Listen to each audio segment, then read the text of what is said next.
ሰላም ሰላም፣ ጤና ይስጥልኝ የቻናሌ ተከታታዮች እንኳን ደህና መጣችሁ እያልኩ ሰላም ናችሁ? ደህና ናችሁ? በያላችሁበት ሰላማችሁ ብዝት ትርፍ ይበልልኝ እያልኩ ለቻናሌ አዲስ የሆናችሁ ሰብስክራይብ በማድረግ ቤተሰብ የሆናችሁ ደግሞ አስተያየታችሁ አይለየን እያልኩ ዛሬ ይዘላችሁ የመጣሁት ሁለት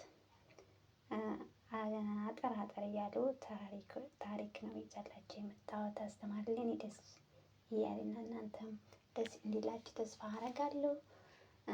ርዕሱ ምን ይላል? አንደኛው እስከ ዛሬ ካስተማረኝ ሁሉ በለጠብኝ ይላል።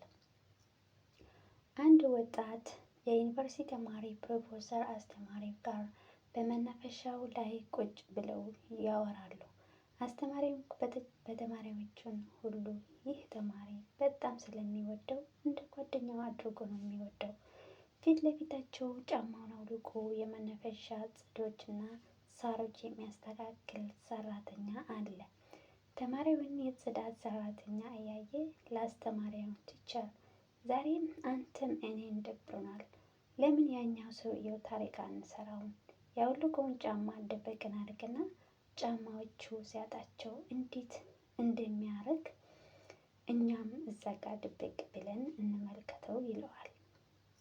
አስተማሪው ወጣቱ ጓዴ፣ ምንም እንኳን ቢደብረኝም ድሃችን እያሳቀያችሁ እኛ መደሰት የለብንም። ባይሆንም እኛ ገንዘብ አለን፣ በገንዘባችን የበለጠ ደስታ ማግኘት እንችላለን። ሂድና ቀስ ብለህ ሰውየውን ሳያይህ ባወለቀው ጫማ ላይ ገንዘብ ክተትና ከዛውን ተደብቀን የሚሆነውን እናያለን አለው።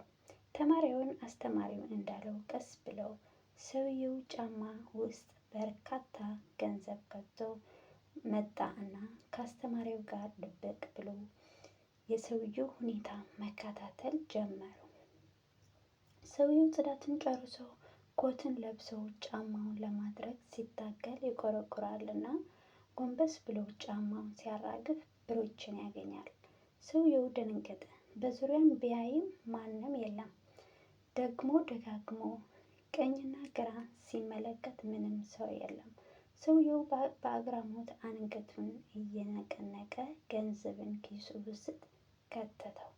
በኋላ ሁለተኛው ጫማው ለማድረግ ሲነሳ በተመሳሳይ ገንዘብ ያገኛል። ሰውየው አላመነም። በጉልበቱ ተንበርክኮ አንገቱን ወደ ሰማይ ቀና አድርጎ ጮህ ብለው ጌታዬ ሆይ፣ ሚስቴ መታመምን አውቀህ ነው አይደል? ካንተ ሌላ ማንም እንደማይረዳት አውቀህ ነው አይደል? የልጆቼ ዳቦ ማጣታቸው አይተህ ነው አይደል? ምስጋና ይገባዋል ጌታዬ ሆይ አለ። ተማሪውን ሰውየው ሁኔታን ሲመለከት ልቡን ነካው እና አይኑን እንባን ቀረረችው። አስተማሪውን ቅድም ካሰብከው ታሪክ ይልቅ አሁን የተሻለ ደስታ እንደምታገኝ አልጠራጠርም አለው። ተማሪውን እንባውን እየጠረገ ፕሮፌሰር፣ እስከ ዛሬ ካስተማረኝ ሁሉ እንደዚህ ያለ ትምህርት አስተምሮኝ አያውቁም። በህይወቴ የማይረሳው ትምህርት ነው ያስተማርከኝ። እውነትም ከመቀበል መስጠት የተሻለ ነው በማለት መለሰላቸው። ደግ ደጉን እናስብ፣ መልካምነት መልሶ ይከፍለናልና ይላል። ሁለተኛ ክፉ ለራሱ ደግ ለራሱ ይላል። በአንድ የገጠር መንደር ይኖሩ የነበረው አንድ ቄስ ነበሩ።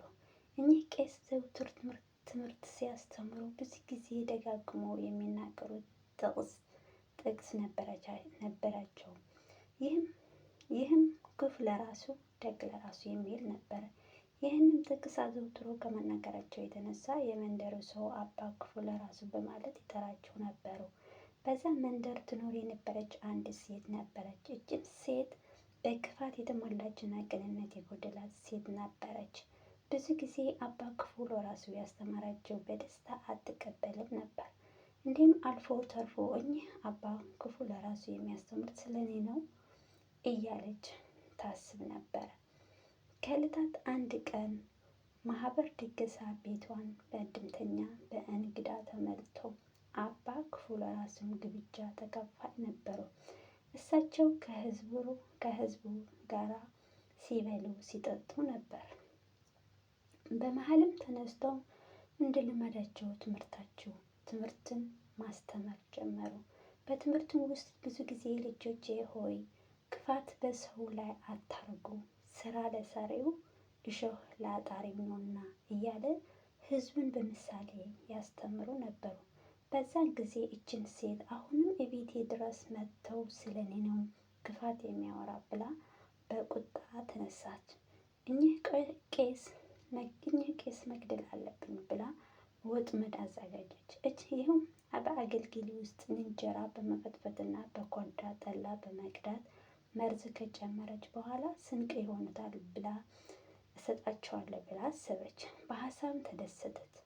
እንዳሰበችውም ልታድርግ ወሰነች። አባም ሁሉም ካደረሱ በኋላ በሉ ልጆቼ መንገዴ ሩቅ ነውና ሳይመስብኝ እንሂድ ብሎ ተነሱ።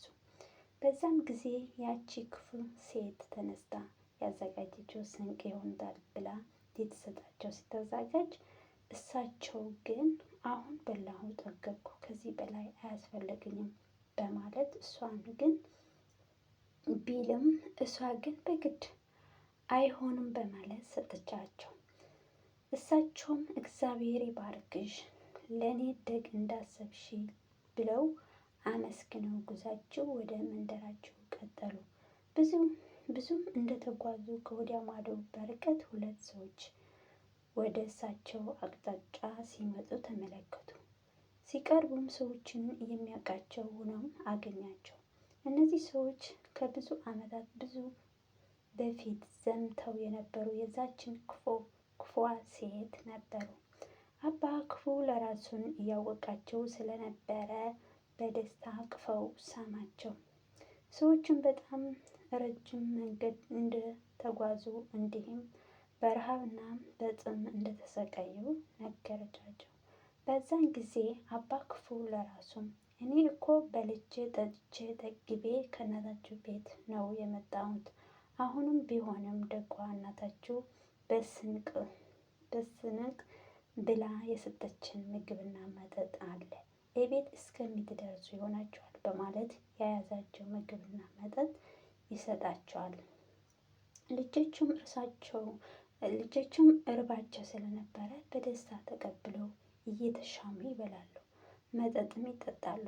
ከበሉም ከጠጡም በኋላ ብዙ መንገድ ይጠብቀናል በማለት አባ ክፉ ለራሱን አመስግነው ወደ ቤታቸው ተጓዙ። ወደ ቤታቸው አካባቢ ሲደርሱ ያያቸው አካባቢ ሰው በደስታ ልጆችሽ በሰላም መጥልሽ እንኳን ደስ አለሽ እያሉ ልጆች በማጀብ ይዛቸው ወደ ቤታቸው ቤት ይገባሉ። ጥቂት ከቆዩ በኋላ ተቃጠልን እያሉ ለመዘብዘብ የነበረው ደስታ በቅጽበት ወደ ድንጋጤ ለወጡት። በዚያም ጊዜ ልጆች የምነካቸው በማለት ቢጠይቃቸው እነሱም በመንገድ በጣም እርቦን ነበርና አባ ክፉ ለራሱ አግኝቶን አንቺ የሰጥሻቸው ምግብ ሰጡንና በላን፣ እንዲሁም መጠጥም ጠጣን በማለት የገጠማቸው ይነግሯታል። በዛን ጊዜ በጣም በመደንገጥ እሷም እውነትም ክፉ ለራሱ በማለት ልጆቿ እንደማይተርፉ አውቃ በሉ የሬሳ ሳጥን ግዙልኝ ብላ ለጎረቤቶቿ ነገረቻቸው ይላል። እና ውዶቼ የነበረን ቆይታ በጣም እጅግ አድርጌ አመሰግናለሁ። እና ከዚህ ምን ተማራችሁ? በእርግጥ እኔ አማርኛ ብዙ ስለማይገባኝ ሊሆን ይችላል የአፌ የሚያወጣው ቃላት እንትን ሊሆን ይችላል፣ ላይገባችሁ ይችላል። ግን ከብዙ ትንሹ ሞክሬዋለሁ ብዬ አስባለሁ። እና ከዚህ ምን ተማራችሁ? ደግ ለራሱና ግብ ለራሱ የሚል እና ውዶቼ ከመጀመሪያ እስከ መጨረሻ አብራችን የቆያችሁ በጣም እጅግ አርጌ አመሰግናለሁ። የሆነ አስተያየት ምናምን ካላችሁ ደግሞ በኮመንት አስታውቁኝ። ከሌላችሁ ደግሞ አስታውቁኝና አመሰግናቸዋለሁ እጅግ አርጌ። በሌላ ቪዲዮ እስከምንገናኝ ቻው።